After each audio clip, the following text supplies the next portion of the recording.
मेरा नाम डॉक्टर रुचिका टंडन है। मैं एक न्यूरोलॉजिस्ट हूँ और हाल फिलहाल मेरे साथ एक साइबर फ्रॉड हुआ है। तब तक मुझे आइडिया नहीं लगा कि क्या हो रहा था, क्योंकि वो अकाउंट्स देते थे जो रिट वगैरह उन्होंने डाली थी कोर्ट में, डॉक्यूमेंट्स भेजते थे, उनमें सील लगी रहती थी, कोर्ट की सिग्नेचर्स होते थे और वो काफ़ी ओरिजिनल लगता था।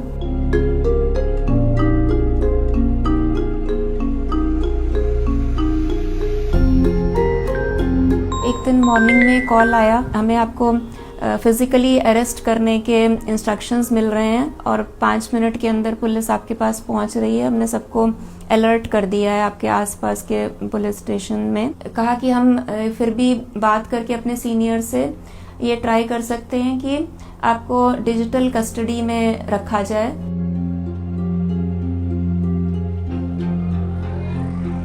उन्होंने कहा था कि जो मनी लॉन्ड्रिंग हुई है वो नरेश गोयल का नाम लेते थे कि उनके अकाउंट में गया है।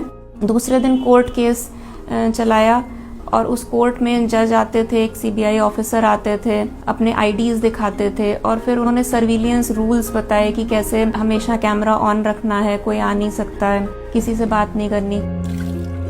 जो फैमिली के अकाउंट्स थे, फंड्स वगैरह, जो इन्वेस्टमेंट्स थे, एफडीज थी, जिस तरीके की भी सेविंग्स थी, पॉलिसीज थी, वो उन्होंने कहा कि उसको ब्रेक करना है। जो बैंक है उसमें ये बताना है कि हमें प्रॉपर्टी खरीदनी है, इस वजह से ये पैसे हमें चाहिए। और ये भी इंस्ट्रक्शंस देते थे कि अगर ज़्यादा बैंक वाले ज़्यादा कुछ पूछते हैं तो उनको बोलो कि this is none of their business.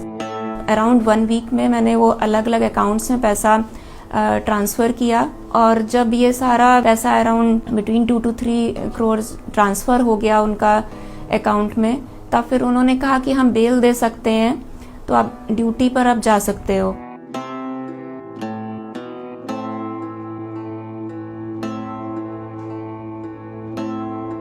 आठ 9 दिन के बाद इंटरनेट पर चेक किया, फिर मुझे ये रियलाइज़ हुआ कि जो कुछ हुआ ये सिर्फ पैसा लेने के लिए ये सारा कुछ हो रहा था।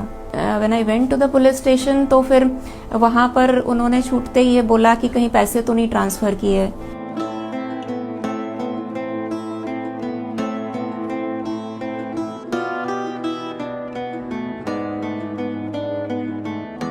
एक तो पहली चीज़ तो यही है कि डिजिटल कस्टडी जैसा कुछ अभी कोई लीगल ऐसा प्रोसीजर नहीं है। इस नाम से अगर कोई आता है कि कोई डिजिटली अरेस्ट कर रहा है या डिजिटल कस्टडी में ले रहा है, तो ऐसी कोई चीज़ होती नहीं है।